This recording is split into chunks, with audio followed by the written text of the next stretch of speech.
Oke, selamat malam sobat penyan semua. Ini kita coba ulang lagi live-nya karena yang sebelumnya nampaknya ada gangguan.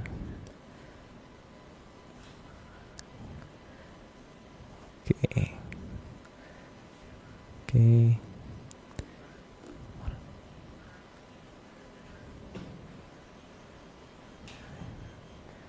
Mbak Vicky.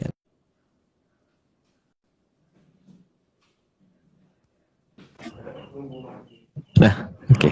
Bisa. Mas aku Bisa. yang belum. Nah, ini dia. Ayo, Arya. Nah, oke Om. Maaf ya. Tadi Iya. aku request nggak ada kolom requestnya, jadi nggak ngerti caranya masuk gimana. Iya, nggak apa-apa Om. Tadi Kan aku biasanya juga kan ada ada. error. Nih mungkin Instagram Om kayaknya kepake Aji Kemayan Om kayaknya. Akalnya aja tapi. Ini aku mau nanya-nanya dikit Om. Ini mungkin ini kalau misalnya buat penyanners yang sebelum live yang sebelumnya belum nonton, ini gimana nih Om? Ada ada apa nih Om dengan gambar ini nih Om? Pengen tahu aja nih. Nggak tahu ya. Itu gambar Mas Agung, Mas, jangan gitu loh, diakuin loh. Nggak Nggak gitu, tahu. Mas. Bakat-bakat seni itu Nggak harus tahu. dikembangkan, dipopulerkan. Bakatnya keren Om. Bakatnya pendam ini. Iya, bakat terpendam. Ya nggak pernah ngomong-ngomong, Kebetulan. tahu-tahu jadi. Ya udah kita Kebetulan lanjut aja. aja pas lagi ke gambar. Pas Kebetulan lagi. itu Aryo, Oh, bukan kebetulan. karena berbakat ya. Nggak Oh, mungkin, itu nggak mungkin. Kalau kebetulan itu gambarnya anak TK, Mas. Yang kayak orang, terus ada Iya. tangannya gini-gini gitu kan. Itu kayak anak TK toh. Nah, kalau anak TK kayak gitu, seniman gimana? Yaudah, Mbak, debat kita ya di sini. kita lanjut aja hari ini nih. Udah jam segini. Nanti ini hari ini ada 113 slide, Mbak. Mbak sudah siap minum? Oke, Aman. siap. Oke. Nih. Oke. Kita mulai ya, Om. Semua. Ya. Oke. Oke, 93 Sang Puspatajem part 27.67 Pakem Petungipun Wiyoso Keraton Kencana. 111 plus 1 slide. 001 Leluhur kita mempunyai banyak perhitungan dalam membangun sebuah keraton. Dan perhitungan yang dilakukan oleh para leluhur banyak berlandaskan dasar yang tidak kita pahami. Ya karena perhitungannya banyak banget ya. Istilah nggak cah dikomentari biar cepat selesai Mbak, karena udah telat kan mulainya. Slide kedua, ada perhitungan dari leluhur yang didasarkan pada kejadian di masa lalu. Hal ini terlihat dengan pengaturan tanggal dalam pendirian keraton. Ya itu lanjut aja. Pasti udah pernah tahu kalau masalah seperti itu. Terus slide ketiga, namun ada sangat banyak perhitungan yang justru berdasarkan pada kejadian di masa depan. Dan kejadian di masa depan ini sudah dipertimbangkan dengan sangat cermat dan teliti oleh leluhur. Ya logikanya kalau orang Warsito aja itu bisa ngeliat ke jauh ke depan.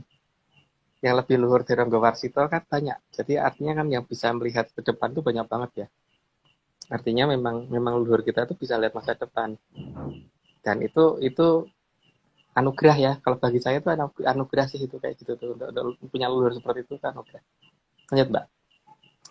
Slide keempat, selain itu, perhitungan juga menyangkut kondisi yang terjadi saat ini. Maka posisi keraton seharusnya dibangun pada posisi yang melibatkan 3 kejadian yang terjadi di masa lalu, masa sekarang, dan masa depan. Ya karena mereka bisa mengerti masa depan dan bisa melihat masa lalu. Jadi bagi mereka present kan semuanya. Ya Mbak, lanjut. Oke, slide kelima, kemampuan mempertimbangkan kejadian di masa depan adalah kemampuan yang sangat luhur yang dimiliki oleh leluhur kita. Sehingga sangat mampu melihat kejadian di masa lalu dan masa depan apalagi masa sekarang. Amazing. Iya dong. Itu bangga kan punya leluhur kayak gitu. Lanjut Iya, aja. iyalah. Slide ke-6, karena kita hidup di Arcapada dan Arcapada ada di alam raya, maka seluruh interaksi yang berada di alam raya juga termasuk dalam perhitungan para leluhur. Yang bagian ini mungkin tidak akan pernah kita buka secara detail ya, karena perhitungannya di sini menyangkut banyak hal tentang perputaran alam dan sebagainya gitu. Karena Karena kalau ini dijelaskan secara terbuka, nanti resikonya bahwa ya anggap aja nggak ada resiko deh. Pokoknya ini kita tidak punya wewenang untuk membuka yang berinteraksi dengan alam raya. Yang kita Tipis-tipis buka hanya nggak? yang Nggak bakalan, Mas. Tipis-tipis? ya itu tugasnya Mbak Vicky ya, yo ngaku orang udah ngerti juga. Minggu depan Mbak ada saatnya. Oke. Spoiler Lanjut. banyak ya. Slide ke-7, bahkan hal yang terjadi di luar angkasa yang sangat jauh sekalipun, terkadang bisa kita temukan di banyak serat kuno dalam menentukan pembuatan suatu keraton. Ya, tapi kalau nemu ya, kalau nggak nemu ya nggak, berarti nggak akan ketemu. Lanjut Mbak. Slide ke-8, posisi bulan juga menjadi perhitungan yang pokok dalam pendirian suatu keraton. Dan biasanya pada saat purnama kan. Lanjut Mbak. Slide ke-9, posisi kaki kayangan yang bisa dilihat dari arcapada secara jelas juga digunakan untuk menentukan waktu pendirian suatu keraton. Ya, biasanya sih pada saat kayangan Cakra Kembang lagi ada di timur. Lanjut Mbak. Slide ke-10, selain kaki kayangan yang bisa terlihat jelas, keberadaan rasi bintang juga digunakan untuk menentukan posisi dan waktu pendirian keraton. Ya, lanjut aja. Oh, berarti ini zodiak tuh berpengaruh ya? Ya, tapi cara baca zodiaknya beda loh kita sama mereka, Oh, sama beda ya? yang astronom. Beda. Oke, siap. Next. Oke. Slide ke-11, keberadaan matahari juga sangat diperhitungkan dalam pendirian suatu keraton. Hal ini diperhitungkan agar keraton berada dalam posisi di tempat yang selalu ada matahari, tapi tidak terlalu panas. Juga tidak terlalu dingin gitu ya. Lanjut Mbak. Slide ke-12, kejadian gerhana matahari juga menjadi perhitungan karena efek gerhana dianggap akan mempengaruhi keraton ke depannya nanti. Kalau yang saya tahu ya, biasanya itu kalau akan setelah ada gempa bumi, kalau ada gerhana itu maka tidak akan terjadi apa-apa. Biasanya gitu. Biasanya loh. Gimana? Ulang. Itu di highlight ya. Itu harus di-highlight itu. Kalau ada gempa di ibu kota, terus setelah itu ada gerhana, itu biasanya kejadiannya tidak akan terjadi apa-apa gitu loh. Tapi kalau tidak ada gerhana, nah itu nggak tahu. Oke, kita nggak tahu. Apa-apanya nggak tahu. Lanjut. Oke. Slide ke-13, gerhana bulan juga dijadikan patokan untuk tidak memulai pembangunan keraton. Maka keraton seharusnya mulai dibangun pada saat purnama tiba. Itu jelas. Lanjut coba. Aku pernah dengar Om, katanya itu gerhana bulan tuh kayak apa Bathara Kala nyaplok bulan ya, apa sih? Pernah dengar kayak kata-kata seperti itu gitu. Ya memang iya, makanya tidak akan membangun keraton pada saat bulan kayak gitu loh. Pada saat gerhana. Oke. Lanjut. Slide ke-14, warna bulan yang merah juga dijadikan patokan agar keraton tidak dibangun pada saat itu. Ya, supaya keraton tidak berdarah-darah gitu. Lanjut, Mbak. Slide ke-15, kedatangan komet atau lintang kukusan juga dijadikan patokan untuk tidak mendirikan keraton pada saat itu. Ya, itu memang ada. Kalau itu jelas ya. Lanjut aja, Mbak.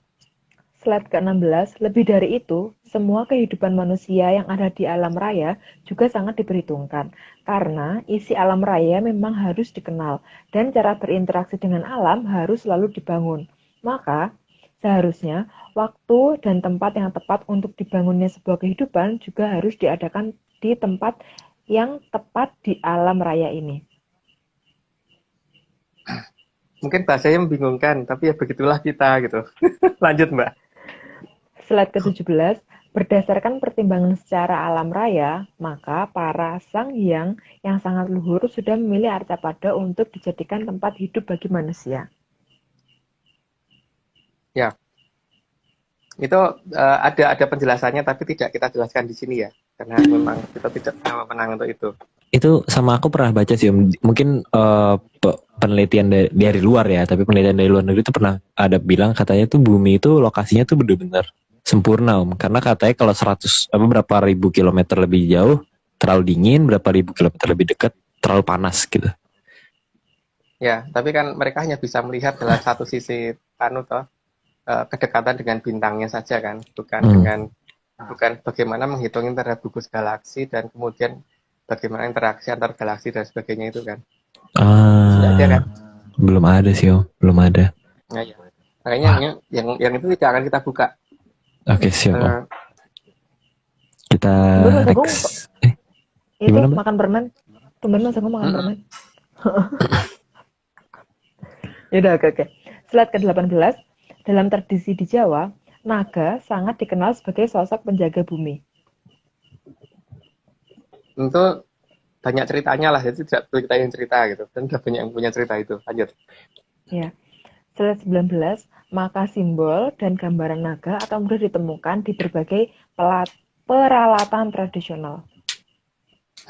Banyak banget ya, bukan hanya di gamelan, di yang lainnya juga. Lanjut, Mbak. Bahkan dari seluruh negara ya, seluruh dunia itu. Naga tuh emang di seluruh dunia itu ada legendnya. Kita berikutnya, Mbak. Slide ke-20, posisi naga juga digambarkan untuk melindungi keberadaan pusaka. Maka di sisi kanan dan kiri dari pelangkan keris dan patrem digambarkan sosok naga tersebut. Karena pada dasarnya ada dua naga yang besar, cuman itu kan dongeng kita ya. Kalau dongeng yang lain ya boleh aja kalau beda. Lanjut aja, Mbak. Oke. Slide ke-21, pelangkan tombak yang pakem juga akan menggunakan simbol naga yang menjaganya. Ya, itu semua orang juga pasti tahu lah, angka. Lanjut, Mbak. Slide ke-22, perlambang naga juga ada di bawah dampar, yang biasanya digunakan sebagai tempat rawuhnya leluhur. Itu kalau di kita loh ya, tapi kalau di tempat lain nggak tahu. Ada gambarnya seperti itu, terus di atasnya kan kita kasih batu marmer untuk beliau kalau datang dan pakaiannya juga kita siapkan sehingga kalau beliau datang juga datangnya lengkap dengan pakaiannya kan, jadi tidak astral. Lanjut, Mbak. Oke, slide ke-23, dalam sanggar tempat bertemu leluhur sangat jelas digambarkan keberadaan naga yang menyangga di bawah dampar. Itu versi saya, versi Translation Center, bukan, nggak tahu kalau yang lain kan itu punya hak sendiri-sendiri. Lanjut, Mbak. Oke. Slide ke-24, maka leluhur memberi tanda pembagian waktu dengan istilah naga dino agar tidak salah dalam memilih waktu dan tempat yang tepat. Istilah naga dino pasti juga udah banyak yang tahu karena itu di banyak primbon kan juga sudah ada. Lanjut, Mbak. Slide ke-25, bagi leluhur, naga bukan benda mati dan bukan hanya mitos, tapi benar-benar makhluk yang menjaga Arcapada. Ya, dan posisinya memang mengelilingi bumi, harusnya begitu ya. Lanjut aja, Mbak. Slide ke-26, bagi leluhur, naga juga bisa bergerak, dan gerakan dari sang naga bisa mengakibatkan bergetarnya permukaan Arcapada yang disangganya. Itu sih pasti sudah banyak cerita seperti itu juga, jadi nggak perlu dijelaskan lagi. Lanjut, Mbak. Kok semua udah? Udah tahu gitu sih. Ya sebenarnya udah sih, Mbak. Keuntungannya di situ. Kan yang capek kan yang baca, bukan yang Lain kali kita bikin capek, Mbak. Oke, slide ke-27, bagi leluhur, naga dianggap sebagai pengikat semua unsur yang ada di Arcapada. Sehingga Arcapada bisa terbentuk seperti bola. Dan bola bentuknya pastilah bulat, bukan bidang datar. Ya, bagi kita bumi itu bukan datar. Yang paling penting. Jadi kalau ada yang menganggap bumi itu datar, ya serah. Tapi bagi saya bumi tidak datar. Gitu ya. Dan kalau sudah tahu seperti itu, kepala naganya harusnya di mana dicari. Gitu. Lanjut, Mbak. Oke, slide ke-28. Sehingga penentuan posisi kepala, ekor, serta badan naga juga sangat penting dalam menentukan perhitungan pendirian keraton. Ya. Karena supaya tidak berbahaya ya. Lanjut, Mbak. Lanjut saja lah. Slide Lagi malas bicara. Slide ke-29, karena di daerah yang ikatannya lemah, maka daerah tersebut akan mudah bergetar. Ya, ya jelas. Kalau itu sih jelas. Tapi nggak perlu penjelasan lah. Karena nanti nggak nakut-nakutin orang. Lanjut, Mbak. Slide ke-30, selain itu, leluhur juga memperhitungkan masalah kedatangan naga lain yang kadang tidak mudah dilihat dengan mata normal. Ya, selama pandangan mata kita menggunakan mata yang dua ini ya akan susah. Karena itu harusnya pakai mata yang satu. Lanjut, Mbak. Slide ke-31, cuaca dan iklim juga menjadi bahan pertimbangan para leluhur dalam menentukan posisi kerajaan. Ya, karena kalau terlalu dingin, semua aja juga nggak mungkin tuh untuk hidup. Mau bercocok tanam juga susah tuh, Mbak. Kok bercocok tanam? Bernafas sudah susah, Mas? Kalau Iya. dingin? Kalau dingin tuh bahkan katanya harus pakai tabung oksigen gitu-gitu kan? Atau enggak ya? Atau salah dengar aku? Mau Salah nyoba dengar. ya? Enggak mau sih, Mbak. Apa? Terima kasih. Ya, menggunakan suatu apa ya, zat kimia atau apa itu ya, kalau disuntikkan kalau perlu tuh. Karena untuk mencegah pembekuan udara di dalam paru-paru itu loh, Aryo. Oh iya, yang bahkan kayak yang pernah dengar itu kayak ada yang katanya yang apa tangannya bisa sampai busuk gitu yang warna hitam-hitam itu apa sih? Iya, Frostbite. karena beku kan. Iya, Iya. kasian nih. Kita Iya. kita Makanya lanjut. kita tidur kita bener kan ambil tempat yang nggak seperti itu gitu. Ya harus bersyukur banget sih, Mas. Ya. Oke, katulistiwa kita. Oke, slide ke-32. Karena di tempat yang terlalu dingin akan sangat susah untuk bertahan hidup dan tentunya membutuhkan energi lebih dibandingkan dengan daerah yang lebih hangat.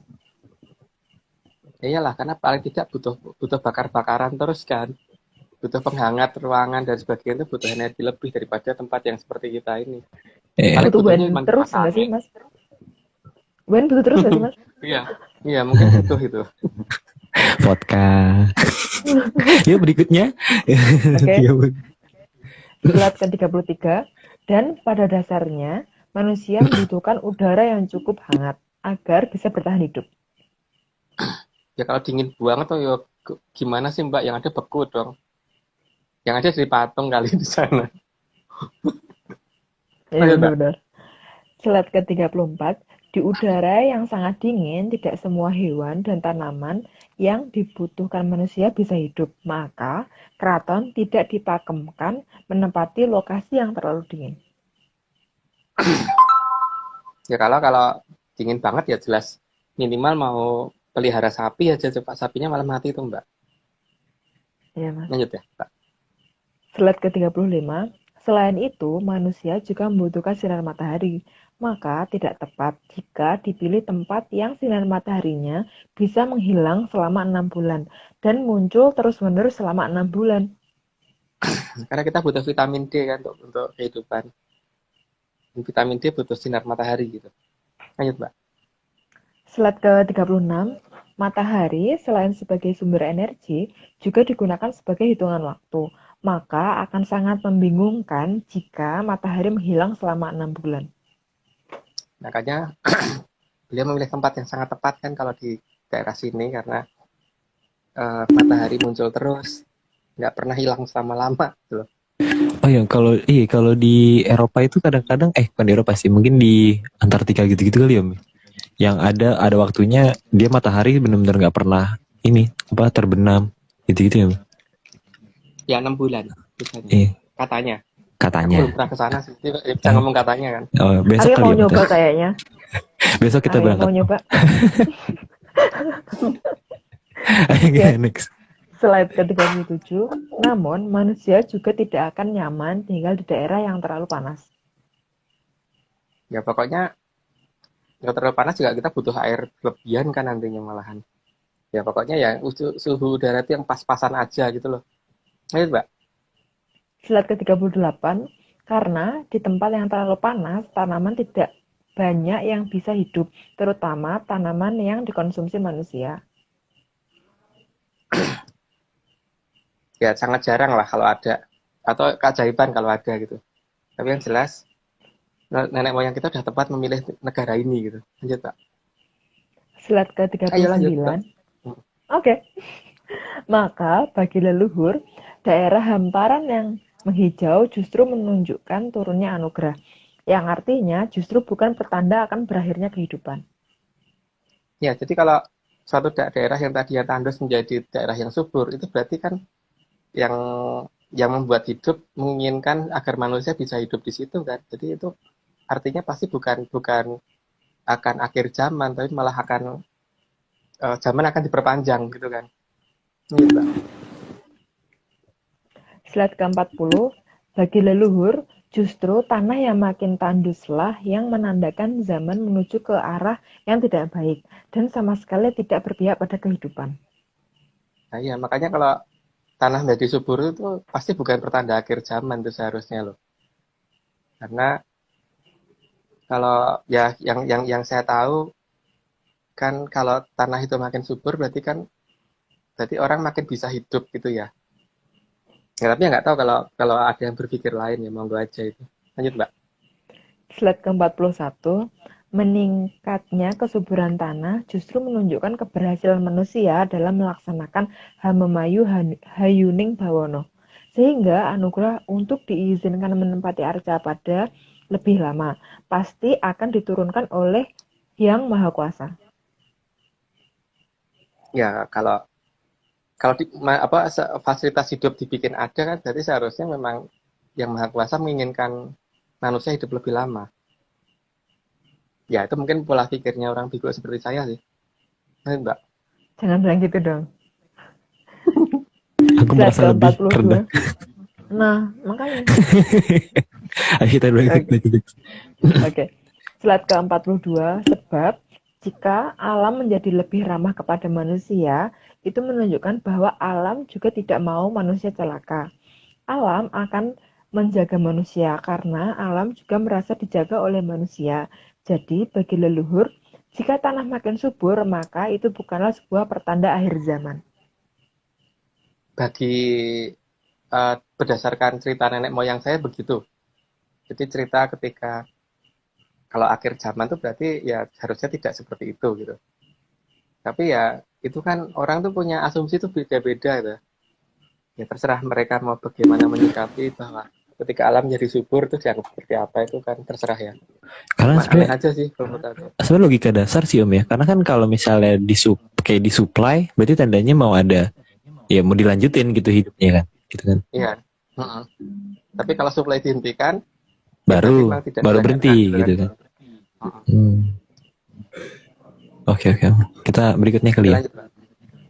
Slide ke-43, karena jika Yang Maha Kuasa tidak menginginkan manusia lagi, maka seharusnya penunjang kehidupan dihilangkan, bukan malah diadakan.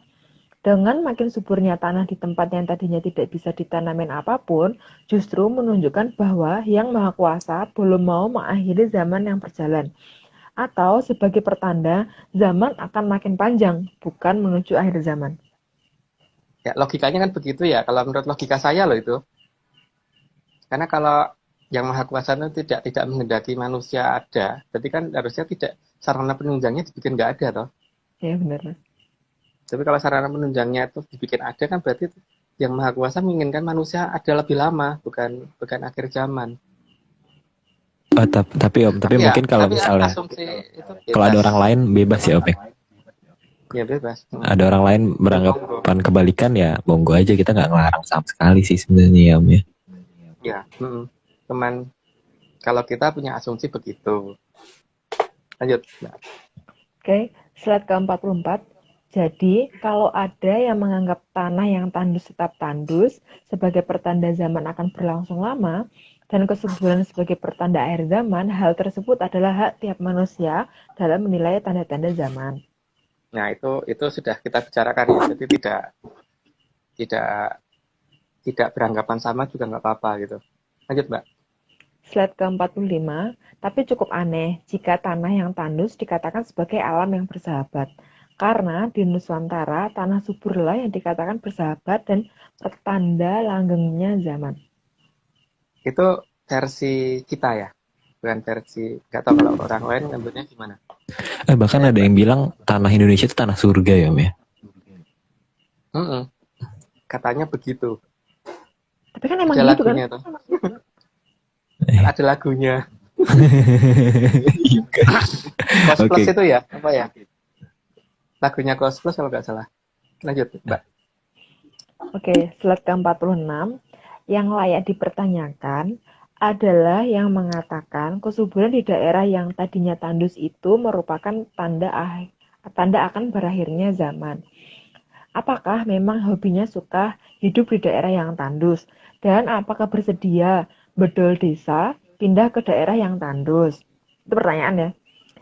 Jika memang bersedia, semoga bisa segera pindah ke sana supaya zaman tidak berakhir sehingga bisa mempertahankan tandusnya alam di daerah tersebut. Ya, kalau mereka berpikir seperti itu ya monggo toh ke sana gitu. Jadi supaya zaman tidak berakhir. Kan sebagai manusia itu kita diciptakan untuk hidup toh, Mbak. Ya, Mas. Dan hidup itu berarti kan ketika alam itu bersahabat dengan kita gitu loh. Jadi kalau ada yang ngomong bahwa seperti itu berarti tanda yang apa? Bahwa tanda supaya itu bahwa tanda zaman tidak akan berakhir ya monggo dipertahankan tanda itu gitu kan. Dan kayaknya nggak Kita cuma tidak alam tidak yang bersahabat ya. Maksudnya kita juga bersahabat dengan alam, alam juga bersahabat gitu. Tapi emang saling melengkapi gitu kali ya, Mei. ya cuman definisi bersahabatnya kan beda ya. Mungkin ada yang menganggap seperti itu bersahabat kalau seperti gambar itu gitu. Tapi ada yang menganggap bahwa tanda gambar itu tidak bersahabat gitu kan. Itu masalah definisi kalau Aryo. Jadi itu kan terserah yang mendefinisikan toh. Ya. Jadi kita benar-benar nggak ada pemaksaan sama sekali ya. Kalau misalnya tiba-tiba di teman-teman yang nonton nih ada yang nggak setuju dengan kita ya monggo aja gitu. Kita nggak maksa kok buat kita sama kayak kita gitu ya, Mei. Iya, monggo aja. Lanjut, Mbak. Oke, slide ke-47. Karena di daerah tandus air saja sangat susah, sedangkan kehidupan sangat membutuhkan air. Dan di tempat yang subur pasti ada air dalam jumlah yang melimpah. Cuman masalahnya kan itu berarti masalah definisi ya. Kalau dianggap bahwa itu bukan anugerah ya udah. Bikin anugerah adalah yang gak seperti itu ya terserah itu kan Mbak. Ya tapi kalau kita punya anggapan yang mungkin beda gitu aja. Lanjut Mbak. Oke, slide ke-48. Datangnya kesuburan pasti diimbangi dengan datangnya air. Jadi datangnya sesuatu yang diperlukan bagi kehidupan seharusnya merupakan anugerah sebagai pertanda bahwa zaman tidak akan mendekati akhir zaman. Ya, lanjut dulu Mbak. Itu sudah jelas kok kata-katanya. Slide ke-49. Bagi leluhur, cukupnya air bagi kehidupan menunjukkan bahwa Yang Maha Kuasa sangat menginginkan manusia hidup, bukan menginginkan sebuah akhir zaman. Yang lah iya tau ya. Seperti aku kalau misalkan pelihara ayam dan aku pengen ayamku ini bisa hidup kan aku kasih makan. Tak kasih minum. Tapi kalau aku pengen itu cepat mati, tak ini gitu loh. Semuanya nggak tak sediain gitu kan. Benar-benar. Tempatnya sepanas-panasnya gitu ya, Mei. Tapi apa Sedingin-dinginnya. nggak tahu Gitu. kan? Ya tapi kan nggak tahu ya, karena perbedaan pola pikir itu kan bisa saja terjadi tuh Aryo. Benar sih, benar, setuju sih. Oke, kita lanjut kali ya. 50. Lanjut Mbak. Oke, slide ke-50. Sumber daya air yang cukup juga sebagai syarat dibangunnya keraton, terutama kecukupan air bersih. Air bersih loh ya, saya bukan ngomong air yang tidak bersih loh. Karena sebisa mungkin seperti itu gitu kan. Lanjut Mbak. Oke, slide ke-51. Karena manusia butuh makanan, maka daerah tempat keraton dibangun juga merupakan daerah yang banyak ditumbuhi berbagai jenis tanaman. Paling tidak di sekitarnya lah.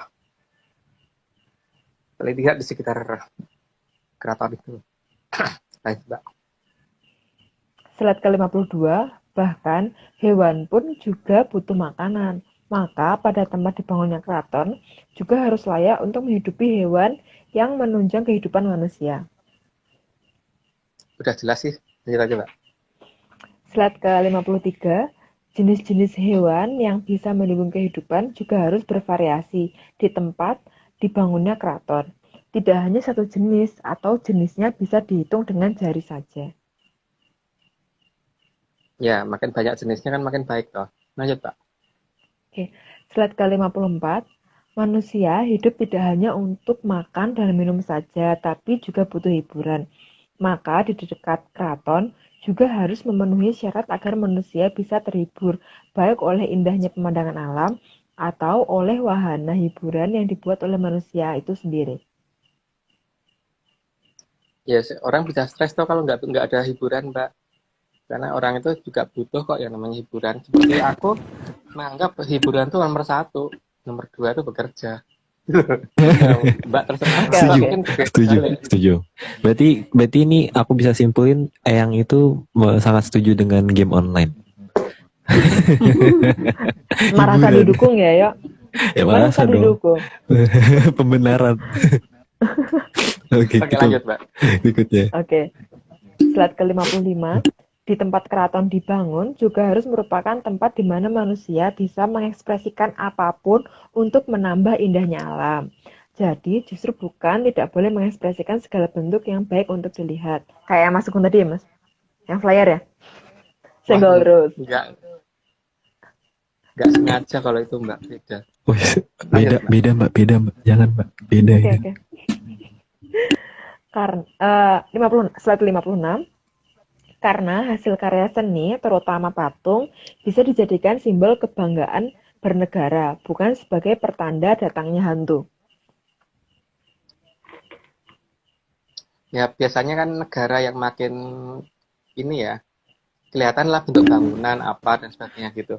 Semakin gede patungnya, Makin apa gede, enggak? makin gede, makin besar biasanya negara tersebut. Iya. Contohnya Amerika itu ada patung Liberty kan, dan itu sebagai Di kebanggaan mereka loh. mungkin Kalau di kita mungkin kalau kita apa? bikin patung Aryo gitu, Maksudnya, patungnya Aryo. itu gak tahu mau ngapain Kalau dong enggak patung aku. ikan, Mas. Kok patung Ikannya ikan? Bang John. Patung ikan, Oh ini patung ikan sudah ada Bos yang Jun. ngeklaim. Oke, slide Oke, ke-57. Slide 57. Jadi, anugerah yang diterima suatu bangsa akan terlihat dari seberapa megah patung yang bisa dibuat, bukan seberapa banyak patung yang bisa dihancurkan. Borobudur aja patungnya banyak toh. Iya, benar. Ya, makanya. Lanjut, Mbak. Oke, slide ke-58. Sehingga tempat didirikannya keraton seharusnya merupakan tempat datangnya anugerah yang bisa membuat orang jadi bisa berekspresi, terutama dalam membuat patung yang megah dan bisa menjadi kebanggaan dari zaman ke zaman. Ya harusnya begitu ya. Tapi kan ya mungkin kalau ada yang berbeda pandangan ya monggo aja lah. Berarti di keraton berarti nggak boleh dibungkam ya? Harus berekspresi. Yes, bahas aja. Itu berarti tempatnya nyaman banget, yo. Orang Oh kalau iya, bikin benar. karya itu kan moodnya harus dibangun kan. Oh iya, Nyaman banget tuh. iya harus. Iya, oke lanjut next. Oke, slide ke-59. Maka posisi keraton harus ditempatkan pada posisi yang bisa menginspirasi semua seniman untuk berkarya dan mampu membuat semua manusia mau bekerja untuk kelangsungan hidup agar zaman menjadi semakin indah. Patokannya zaman jadi lebih indah ya. Ini patung apaan itu di situ itu? Tugu Tani. Oh, Tugu Tani ya? Tugu Tani. 6 tahun ya, 12 tahun aku ngeliatin nih patung. Oh, dekat rumah ya, dekat apartemen Aryo ya soalnya. Iya, deket. Kalau sekolah pasti lewat ini. Kita next kali ya. Oke. Slide ke-60. Apapun ekspresi dari manusia, selama tidak merusak, seharusnya memang diberi ruang. Dan keraton harus bisa memberi ruang untuk hal tersebut. Ya karena semua keindahan biar muncul gitu kan. Keindahan yang dihasilkan oleh karya seni suatu manusia harus bisa dimunculkan. Dan keraton harus bisa memunculkan itu gitu loh seharusnya. Lanjut, Mbak. Oke. Slide ke-61, selain itu, posisi keraton juga harus bisa mendorong agar manusia memiliki semangat hidup dan bisa memikirkan hal-hal untuk membuat hidup menjadi lebih indah. Ya, itu jelas lah. Lanjut aja, Mbak. Oke. Slide ke-62, karena kehidupan adalah anugerah terindah untuk manusia, Maka posisi keraton harus bisa menginspirasi agar manusia lebih memilih mencintai hidup dan bercita-cita menjadi lebih hidup daripada memilih mati. Ya. Tujuan utama keraton kan untuk membantu melaksanakan tugas dari Yang Maha Kuasa untuk itu toh, membuat supaya kehidupan itu berlangsung lebih lama gitu. Jadi keraton harus bisa menginspirasi supaya manusia mau lebih pengen hidup gitu kan, lebih pengen hidup supaya jadi pilihan. Ayo Mbak.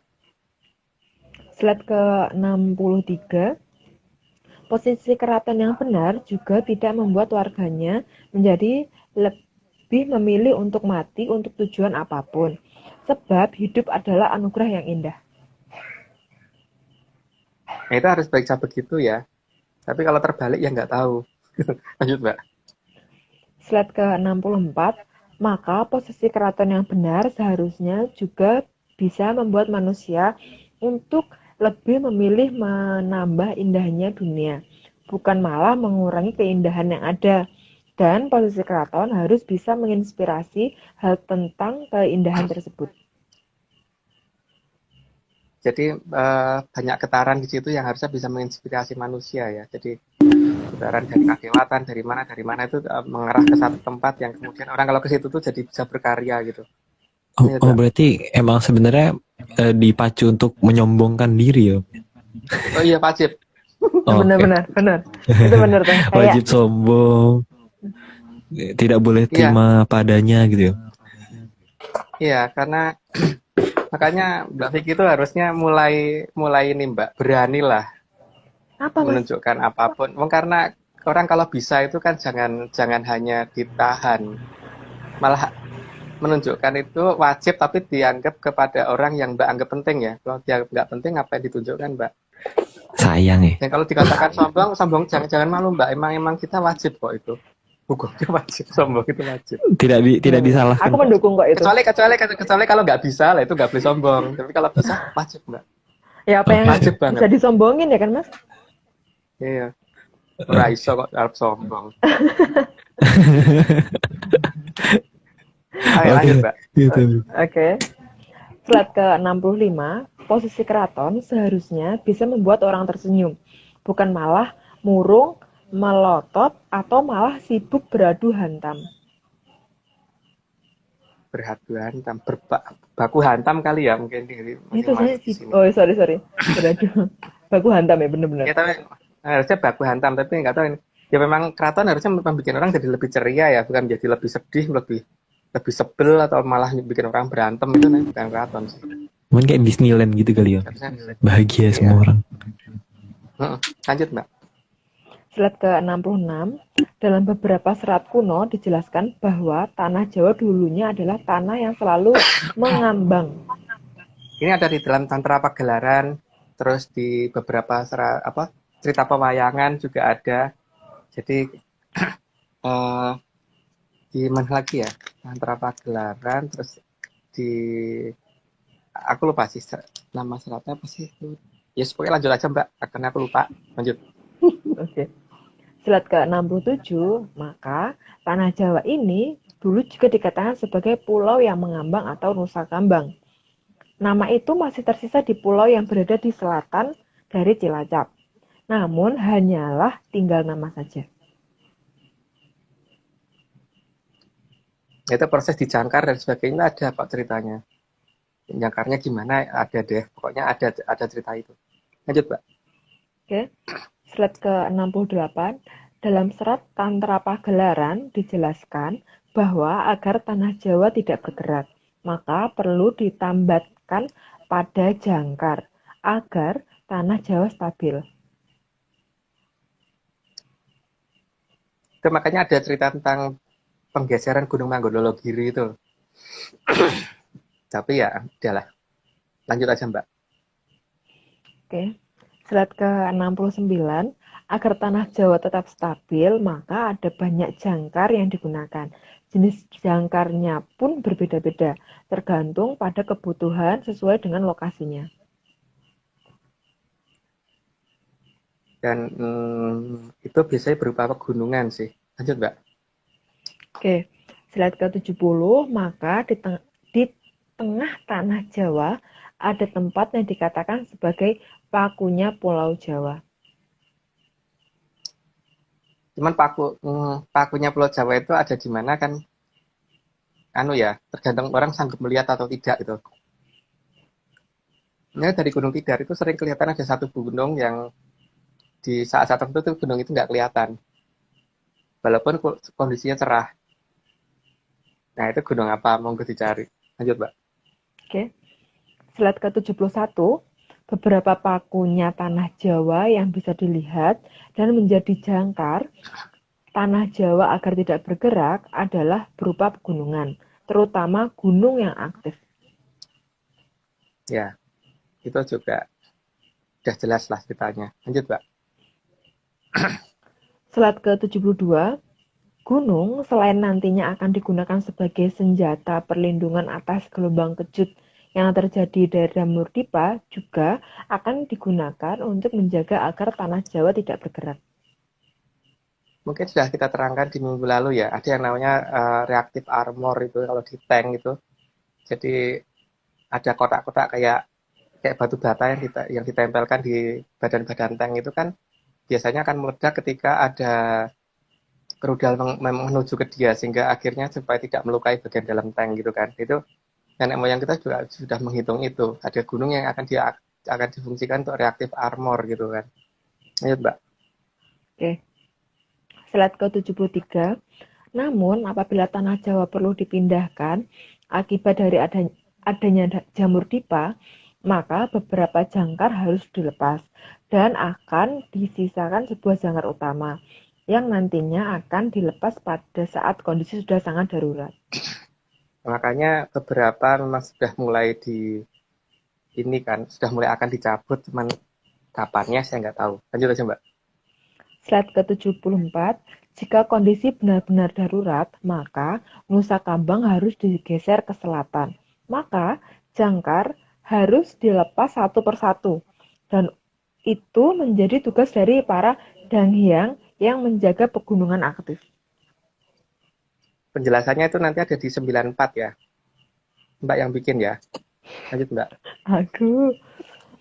Slide ke-75, efek dari jangkar yang diangkat akan mengakibatkan beberapa gunung di Nusa Kambang akan aktif secara hampir bersamaan. Ya, itu paling tidak pemanasannya sudah mulai dilakukan seharusnya. Lanjut, Mbak. Oke, slide ke-76, leluhur sudah sangat tahu bahwa kelak Jamur Dipa akan muncul dari tanah seberang yang sangat jauh. Maka pertimbangan dari semua efek munculnya Jamur Dipa sudah sangat Halo, disiapkan Mbak. sejak dari jauh hari. Ya, makanya karena sudah tahu, maka memang mempersiapannya banyak panjang. Lanjut aja, Mbak. Ini biar persiapannya kelihatan. Oke. Slide ke-77, semua efek dari Jamur Dipa sudah diprediksi karena akan masuk dari arah utara dan arah timur. Yang dari arah utara tidak akan bisa melewati lautan di utara Nusa Kambang. Namun yang di sisi timurlah yang menjadi pertimbangan leluhur. Karena ada sesuatu di utara ya. Tapi kalau dari timur kan tidak ada yang menghambat sama sekali. Lanjut aja dulu, Mbak. Oke. Slide ke-78, maka jika Luku sudah mencapai Nusa Kangwetan, semua jangkar harus sudah dilepas. Jadi urutannya itu kan ada garis Luku, garis Garu, garis Awu, sama garis Geni gitu kan. Tapi kalau Luku sudah sampai Nusa Wetan itu berarti harus segera dicabut jangkarnya. Terus lanjut, Mbak. Oke, slide ke-79, dan leluhur sangat tahu persis bahwa jika Luku sudah sampai di Nusa Kangwetan, maka Garu sudah mendekati batas Awu, dan saat itulah tanah Jawa harus segera dipindahkan. Ternyata ada di bawahnya toh. Ya udah lanjut aja, Mbak. Oke, slide ke-80, untuk mendorong Nusa Kambang ke selatan, maka diperlukan tenaga yang sangat besar. Ya, dan itu sudah dihitung juga, makanya ada sesuatu yang taruh di utara. Lanjut, Mbak. Slide ke-81, maka Mesin pendorong dibuat dan diletakkan di utara, serta menghadap ke arah selatan, dengan arah buang pembakaran menghadap ke arah utara. supaya gerakan dari dorongannya ke selatan. Lanjut, Mbak. Oke, slide ke-82, ada 3 jenis bahan bakar yang akan digunakan oleh mesin pendorong, yang akan mendorong Nusa Kambang ke arah selatan. Yang jelas, makanya saat ini daerah itu permukaannya sudah dibuka supaya nanti ketika jamur tipe mencapai lokasi itu supaya itu bisa terkena kan, bisa tersulut dulu gitu paling tidak. Lihat, Mbak. Oke, slide ke-83, karena mesin dorong diletakkan dan dikamuflase menjadi sebuah pola yang sangat besar, maka daerah tersebut tanahnya haruslah mudah terbakar. Ya katanya begitu. Karena kalau tanahnya mudah kebakar kan berarti nanti untuk mencapai ke sumber tenaga pendorongnya itu kan berarti lebih cepat. Lihat, Mbak. Oke, slide ke-84, selain itu, untuk menyulut mesin dorong di lokasi tersebut harus banyak terdapat sumber batu bara. Karena untuk awalan pembakarannya karena dia bisa sampai temperatur cukup tinggi kan. Lanjut, Mbak. Oke, slide ke-85, agar api dari jamur dipo bisa mencapai batu bara tersebut, maka tanah di atasnya haruslah sudah disingkap. Tapi jangan difikirkan pulau apa ya. Kita tidak menyebutkan nama pulau apapun loh ya. Cuman ya itulah nanti yang terjadi gitu. Lanjut, Mbak. Slide ke-86, singkapan tadi akan membuat batu bara terbakar saat terkena efek jamur dipo, maka akan mengakibatkan suhu yang sangat tinggi. Nah, suhu yang sangat tinggi maka kandungan gas alam yang di situ akan memuai juga kan. Lanjut, Mbak. Oke, slide ke-87, sedangkan di lokasi tersebut juga sudah disiapkan minyak bumi dan gas alam dalam jumlah yang melimpah. Supaya bisa terpicu dengan panasnya situasi di situ kan juga mesin bisa major. Ayo, Mbak. Kayak dapur dong, Mas. Slide ke-88, karena minyak bumi mudah terbakar, maka akan membuat suhu menjadi lebih tinggi dan pada gilirannya akan memicu ledakan yang sangat kuat. Ini kemudian akan mendorong menjadi tenaga dorong kan. Nah, gitulah katanya. Lanjut, Mbak. Slide ke-89, kemudian gas alam akan memuai. Bukan orang IPA ya, Mas, sorry. Gas alam akan memuai dan meledak, lalu menimbulkan daya dorong ke selatan. Maka Nusa Kambang akan terbawa ke arah selatan.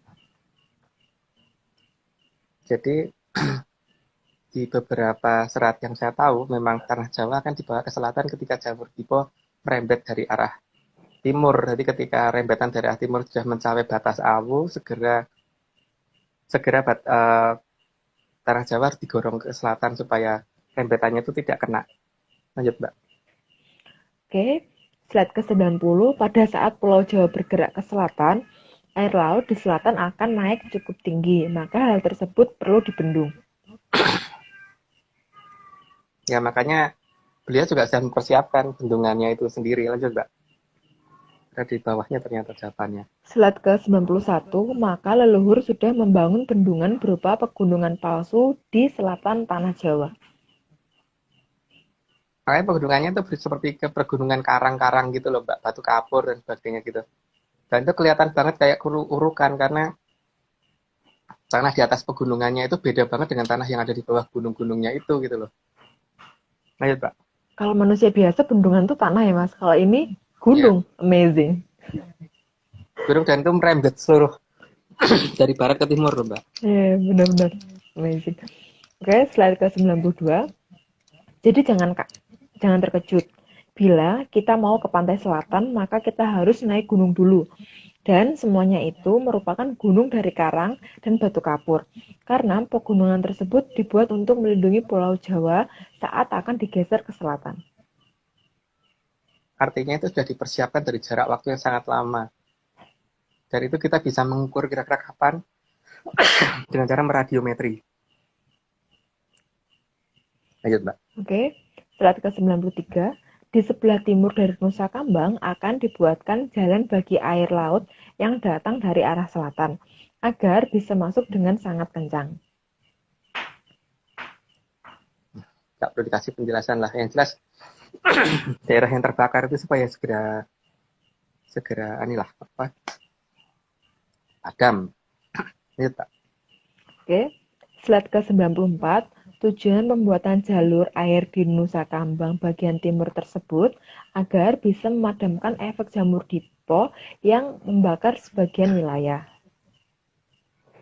Ya, lanjut aja, Mbak. Slide ke-95, agar tanah Jawa tidak bertabrakan dengan daerah lain, maka daerah selatan tanah Jawa harus dikosongkan, atau haruslah sebuah daerah yang kosong. Ya, supaya kalau tanah Jawa bergerak ke selatan supaya nggak nabrak. Lanjut, Mbak. Oke, slide ke-96, maka posisi benua Australia ada di sebelah tenggara dari tanah Jawa. Ya, nggak boleh nutupin. Lanjut,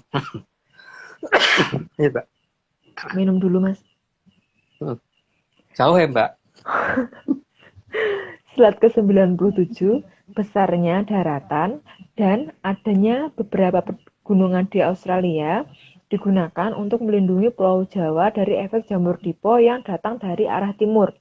Maka, tanah Jawa akan diletakkan di sisi barat dari Australia. Geser gitu ya, Mas? Ya. Iya. Australia nggak gerak. Yang gerak Pulau Jawanya, Mbak. Kok bisa ya? Mbak. Lah tadi? Kita lihat aja Mbak nanti, Mbak. Biar asik. Oke. Oke. Slide ke-98, leluhur juga sudah memberi batas bahwa ada gambar telapak tangan di sana, di mana Pulau Jawa harus dibawa ke arah barat selatan telapak tangan itu. Tanda telapak tangan dipakai untuk menandai daerah tersebut masih berpotensi bahaya. Ada loh ya lambang telapak tangannya. Lanjut, Mbak. Oke, slide ke-99, tanda telapak tangan itu menunjukkan jangan digeser ke arah situ, tapi ke barat daya. Ya, jelas lah kalau itu nggak gini kan nggak boleh, jangan ya, ojo ini ya gitu kan. Lanjut, Mbak. Tak pikir halo, Mas. Oh enggak dong, jangan di sini ya. Oke. Slide ke-100, agar tanah Jawa tidak bertabrakan dengan benua Atlantis, maka benua Atlantis juga harus berada di barat daya dari tanah Jawa. Maka, saat tanah Jawa digeser ke selatan dan agak sedikit ke barat daya, tidak terjadi tabrakan. Jadi, ya seperti itulah. Lanjut aja, Mbak. Terus, slide ke-101 ya. Dengan alasan potensi bahaya kemunculan jamur dipo tersebut, maka sangat jelas bahwa Atlantis tidak mungkin berada di Samudra Atlantik. Kalau di Samudra Atlantik berarti mereka menghitungnya gimana? Berarti mereka nggak bisa melihat masa depan tuh, Mbak. Kalah dong sama Ronggo Warsito. Lanjut, Mbak. 103 ya, Mas? Sorry, Mas. Dua. Oh, dua. Dua. Oke. 102, dengan alasan yang sama, maka Atlantis juga tidak berada di Samudra Pasifik. Ya kalau dia di sana udah kebabat duluan kan pasti. Karena arah bahaya dari arah sana juga. Lanjut, Mbak. Oke. Slide ke-103, dengan alasan akan munculnya jamur dipo, sangat jelas bahwa Atlantis tidak mungkin berada di benua Eropa atau benua Amerika. Itu namanya mendekati bahaya loh, seperti itu. Lanjut, Mbak. Oke, slide 104.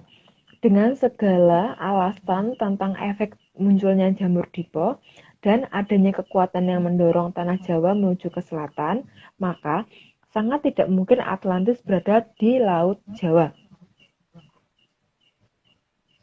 Ya kalau ada di Laut Jawa nutupin, nutupin ini toh, mesin pendorong ke selatannya kita itu loh. Malah tabrakan dengan Pulau Jawa. Nggak mungkin di Hmm. situ.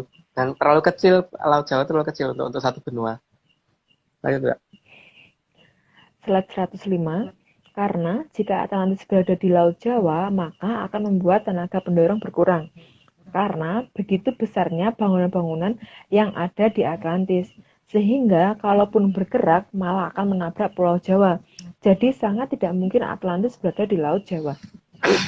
Nah, kalau pengen tahu seberapa besarnya tuh yang memfoto Aryo itu, Mbak. Ya, Loh.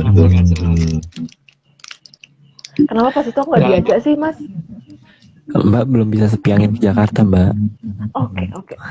Oke. Sekarang kan bisa. Nanti ikut, Mbak. Oke. Slide ke 106. Dan yang paling jelas, Atlantis sangat tidak mungkin di belahan utara. Karena belahan utara itu adalah awal tempat terjadinya adu jamur dipo.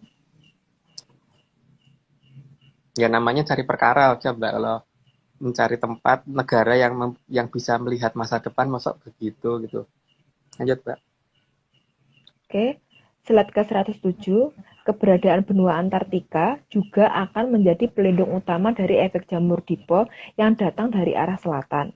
Karena suhu yang sangat dingin di sana akan meredam panas yang muncul. Selain itu pegunungan yang sangat tinggi juga di sana ya. Jadi selain pegunungannya sangat tinggi, juga udara yang sangat dingin. Lanjut, Mbak. Slide ke 108, selain dinginnya udara di Antartika, juga tingginya daratan di Antartika, sampai kadang ada yang mengira sebagai dinding es. Tapi sekali lagi, bumi itu bulat, bukan datar. Ya, lanjut, Mbak. Oke. Sudah tak ngomongin. Slide ke 109, pola pegunungan di Afrika juga akan menjadi pelindung utama efek jamur dipo dari arah barat, setelah tanah Jawa digeser ke selatan.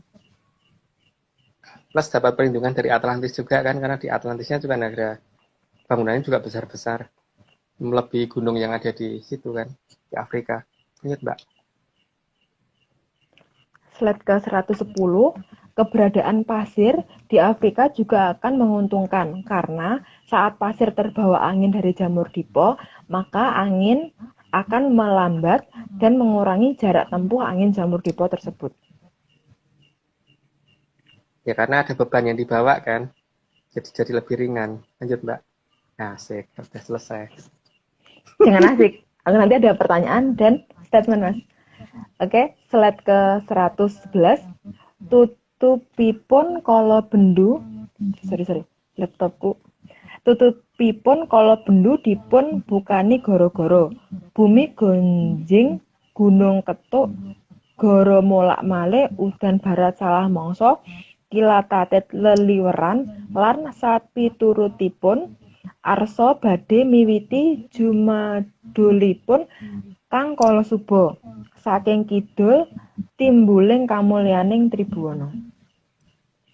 Nggak perlu terjemahkan, itu bahasa kita sendiri, Mbak ya. Jadi nggak perlu. Oke. Sebelum ke slide Akhirnya yang selanjutnya, Mas, aku mau tanya. Ini seru nih. Apa, Mbak? Aku jadi penengah aja. Oke, aku mau tanya ya, Mas. Yang pertama, apa namanya? Kalau misalnya itu apa? Terus sama ini, Mas. Kan kadang itu kan kalau aku sowan gitu ya, itu dengar ada dua suara. Nah, itu untuk ngebedain itu suara apa dan suara apa itu gimana? Terus sama ini, Mas. Kalau aku statement gini.